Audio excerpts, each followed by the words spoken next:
ಸಂಚಾರಿ ನಿಯಮಗಳ ಮತ್ತು ಅಪರಾಧ ತಡೆ ಮಾಹಿತಿ ಕಾರ್ಯಕ್ರಮ. ಗಂಗಾವತಿ ವಿದ್ಯಾರ್ಥಿಗಳು ಮತ್ತು ಸಾರ್ವಜನಿಕರಲ್ಲಿ ಕಾನೂನಿನ ಬಗ್ಗೆ ಗೌರವ ಹಾಗೂ ಪ್ರಸ್ತುತ ಸಮಾಜದಲ್ಲಿ ಸಂಭವಿಸುತ್ತಿರುವ ಘಟನೆಗಳ ಬಗ್ಗೆ ಮುಂಜಾಗ್ರತೆ ವಹಿಸಿದರೆ ನಡೆಯುತ್ತಿರುವ ಅಪರಾಧಗಳನ್ನು ತಡೆಗಟ್ಟಲು ಸಾಧ್ಯವೆಂದು ನಗರ ಸಂಚಾರಿ ಠಾಣೆಯ ಹೆಡ್ ಕಾನ್ಸ್ಟೇಬಲ್ ಮಲ್ಲೇಶಪ್ಪ ಚಳಗೇರಿ ಹೇಳಿದರು. ಅವರು ನಗರದ ಸಂಚಾರಿ ಪೊಲೀಸ್ ಠಾಣೆಯಲ್ಲಿ ಶಾಲಾ ಮಕ್ಕಳಿಗೆ ಅಪರಾಧ ತಡೆ ಕಾರ್ಯಕ್ರಮ ಮತ್ತು ಸಂಚಾರಿ ನಿಯಮಗಳ ಬಗ್ಗೆ ಅವರು ಮಾತನಾಡುತ್ತಾ, ಶಾಲಾ ಮಕ್ಕಳು ಶಾಲೆಗೆ ಹೋಗುವಾಗ, ರಸ್ತೆಯನ್ನು ದಾಟುವಾಗ ಸಂಚಾರಿ ನಿಯಮ ಕಾನೂನನ್ನು ತಪ್ಪದೇ ಪರಿಪಾಲಿಸಬೇಕು. ಶಾಲಾ ಮಕ್ಕಳು ಈಗಿನಿಂದಲೇ ಕಾನೂನಿನ ಬಗ್ಗೆ ಮಾಹಿತಿಯನ್ನ ತಿಳಿದುಕೊಳ್ಳುವ ಅವಶ್ಯಕತೆ ಇದ್ದು, ಪ್ರತಿಯೊಬ್ಬ ವಿದ್ಯಾರ್ಥಿಗಳು ಕಾನೂನನ್ನು ಗೌರವಿಸಬೇಕು. ಕಾನೂನು ಸಹ ನಿಮ್ಮನ್ನು ಸದಾ ಗೌರವಿಸುತ್ತದೆ ಎಂದು ಮಕ್ಕಳಿಗೆ ಮಾಹಿತಿಯನ್ನ ನೀಡಿದರು.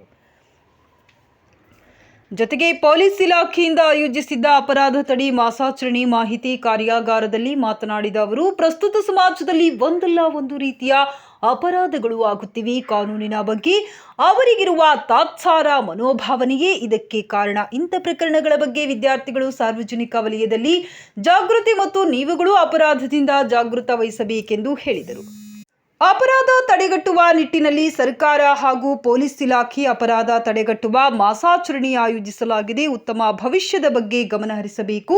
ವಿದ್ಯಾರ್ಥಿಗಳು ಅಪರಾಧದಿಂದ ದೂರವಿರಬೇಕು. ಕಾನೂನನ್ನು ಸದಾ ಗೌರವಿಸಬೇಕೆಂದು ಮನವರಿಕೆ ಮಾಡಿದರು. ವಿದ್ಯಾರ್ಥಿ ಸಮೂಹದ ಮೇಲೆ ಅಪರಾಧ ತಡೆಗಟ್ಟುವ ಮತ್ತು ಸಂಚಾರಿ ನಿಯಮಗಳ ಪಾಲಿಸುವ ಜವಾಬ್ದಾರಿ ಇದ್ದು, ಮೊದಲು ವಿದ್ಯಾರ್ಥಿಗಳು ಜಾಗೃತಿಗೊಂಡು ಸಾರ್ವಜನಿಕರಿಗೆ ತಿಳಿ ಹೇಳಬೇಕೆಂದು ಹೇಳಿದರು. ಈ ಸಂದರ್ಭದಲ್ಲಿ ಪೊಲೀಸ್ ಇಲಾಖೆ ಸಿಬ್ಬಂದಿಗಳಾದ ರಮೇಶ್ ಮಡ್ಡಿಕರ್, ನಿಂಗಪ್ಪ ಹಾಕಾರಿ ಮತ್ತು ಶಿಕ್ಷಕರು ಸೇರಿದಂತೆ ಇತರರು ಉಪಸ್ಥಿತರಿದ್ದರು.